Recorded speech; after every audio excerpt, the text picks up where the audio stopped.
Hello, my friends. Tish Sheena Gonzalez, your favorite holistic wellness and self development coach. And I am here to repeat everything that I just said for all my monolingual friends in English. And I am going to come to you again with a topic of emotional wellness. So if you guys have seen and read my posts, you know that I've been going through some things. And so, in December, I actually started looking at some information about attachment styles and found out that I was a dismissive attachment style.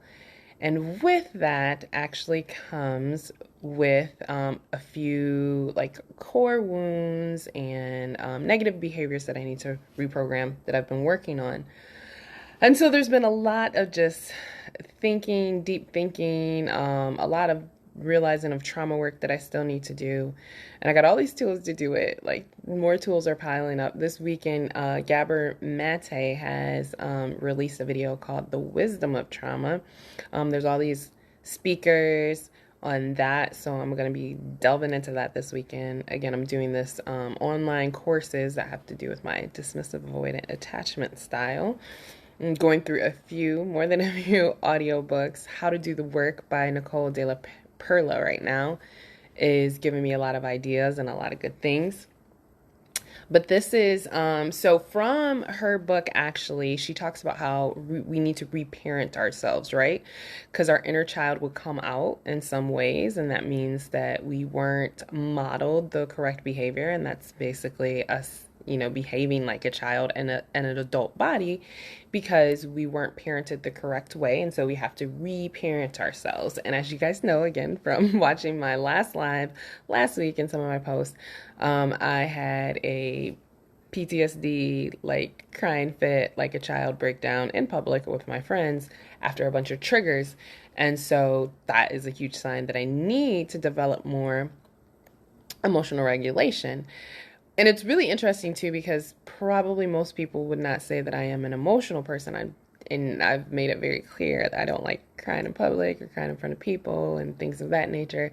And I was always the one that's like, she's the cool, calm, and collected one. She can take chaos and make order. But with my attachment style, the thing is that the only things that was modeled to me was very unemotional from my father and emotional volatility from my mother. And I went with a very unemotional. And so I have repressed my emotions. And now, again, doing all of this work and trying to reprogram and focus and do some of these things, it's bringing up a lot of trauma. And that's why, unfortunately, when I was on vacation, I responded in all types of unhealthy ways because I had lots of triggers. And so at the time, because I'm not very in touch with my emotions, which makes me not be in touch with other people's emotions and doesn't allow me to regulate my emotions very well, I just completely unraveled. But that's information for me to be able to move forward. So again, I have all this stuff on the docket in order to start healing those and to move forward. But again, from Nicole De La Perla's book, she talks about the 4 things that you need to do to reparent your inner child. I may do a video specifically on each of these, but the things are discipline, joy, emotional regulation, and self-care. And so discipline, always had that. I got 2 perfectionist workaholic parents. The workaholism was modeled very well for me, so I leaned mostly on the negative side of discipline. Although, if you're in a depressed state or something else is going on, your discipline can fall by the wayside. But most of my life I've been fairly disciplined. Then the joy. So I spent most of my childhood and teen years extremely depressed and repressing in those emotions. Like I had migraines. I had physical reactions because I repressed my emotions so much. And so I didn't have a lot of joy, but then I was in therapy from 19 to 21 and medicated for mild anxiety for a while. And then I got to a place where I learned techniques like journaling and started taking vitamins and supplements. And then, I was at a place where I was probably 75% of the time happy. But then when I started to have some major things happen, like in the last 4 to 6 years, I started really concentrating on that. And you guys, if were following me back then, or if you go to my YouTube back then, I would hashtag and talk about I choose happy all the time, right? And so I really did dig in and do a lot of work that revolved around creating joy and manifesting my own joy, no matter the circumstances. So I'm fairly okay with that. And then the last 2 years, something that was also not modeled very well. I was the person that worked myself to death. I worked myself to sickness. I've seen, again, that was modeled for me from my parents. Workaholics. See them work themselves into sickness, emotional and physical at times. And so I would work myself until I was exhausted. That was the first way that I got sick. And becoming a holistic wellness coach and knowing the psychology and the importance of knowing all how things fit together has helped me so much know the importance of self-care. And I do a lot better on that now. And even now I'm learning and trying to expand that, because one of the things that is so important when you're going through emotional things is actually making sure you still give yourself unconditional love by having that self-care, even when you're not operating at your best. So those 3 things I'm doing fairly well on. But again, it's this emotional regulation right now where I got to really work on, because I have to learn to get better in touch with my emotions, understand other people's emotions, display that empathy and compassion, and then be able to regulate them when I'm in a stressful situation, which I failed to do a couple weeks ago. So I found an article from Psychology Today, like I always have an article that talks about emotion regulation. So what is it? It is the ability to exert control over one's own emotional state. It may involve behaviors such as rethinking a challenging situation to reduce anger or anxiety, hiding visible signs of sadness or fear, or focusing on reasons to feel happy or calm. So how can we control our emotions? While there are many ways to influence one's emotional state for the better, emotion regulation often involves what experts call down-regulation, or reducing the intensity of emotions. A grieving person might down-regulate his sadness by recalling something amusing. An anxious person may cope by distracting herself from the thought that is causing her anxiety. Emotion regulation can also include up-regulation, or amping up one's emotions, which can be useful when an imminent danger or challenge calls for a healthy dose of anxiety or excitement.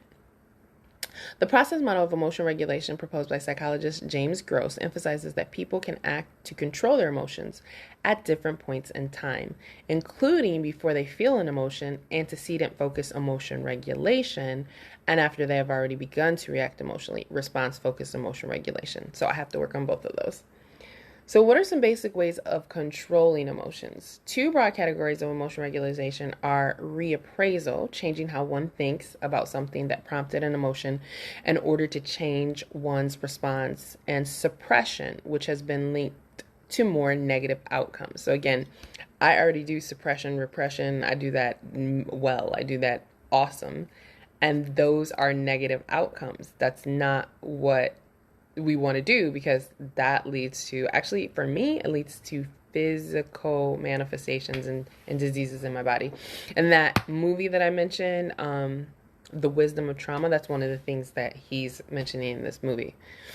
So other strategies include selecting or changing a situation to influence one's emotional experience, shifting what one pays attention to, and trying to accept emotions. So what I need to work on is trying to accept emotions. We've been working all this week on consciousness. I do journaling a lot in order to identify those emotions.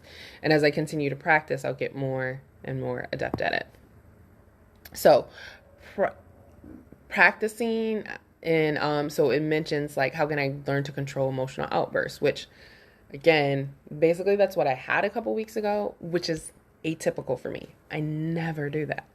Never. It's crazy. But because I'm working on all this emotional stuff and I have all this stuff at the surface, it happened. And so now it's what tools and what are we going to do in order to prevent that in the future?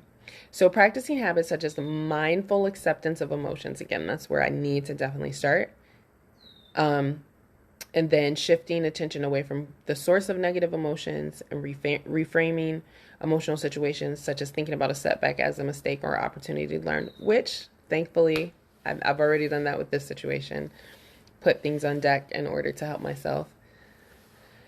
And then if necessary, work with a trained therapist or do some other type of assistance. So today I had my group therapy session of neuroscience with the touch technique, and we were focusing on self-discipline. And last week we were focusing on accountability. And there's so many neuroscience techniques that you can use to reprogram. And so again, I have all these things on the docket, all these things I'm watching. Some of them have actually this movie came with some extra things where there's a course that you can do some reprogramming of trauma there. So I have all these things on the docket.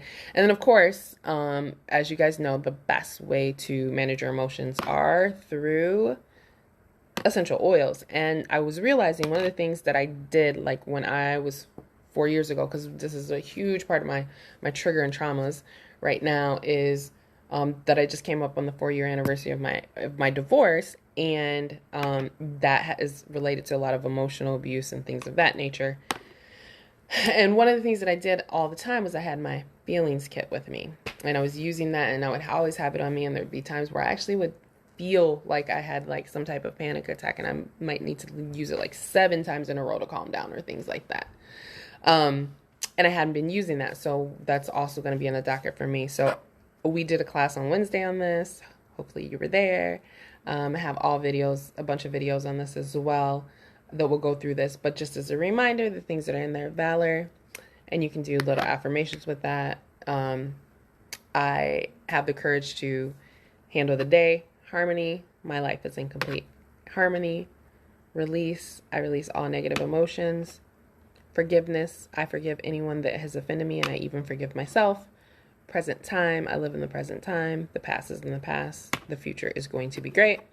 And inner child, I live with the spirit of my inner child.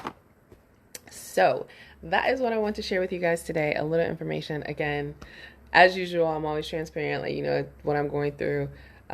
Take you guys on the journey with me, because I'm in the process of a new level of trauma recovery and learning emotional regulation. And so I needed to look up the information and thought I would share it with you.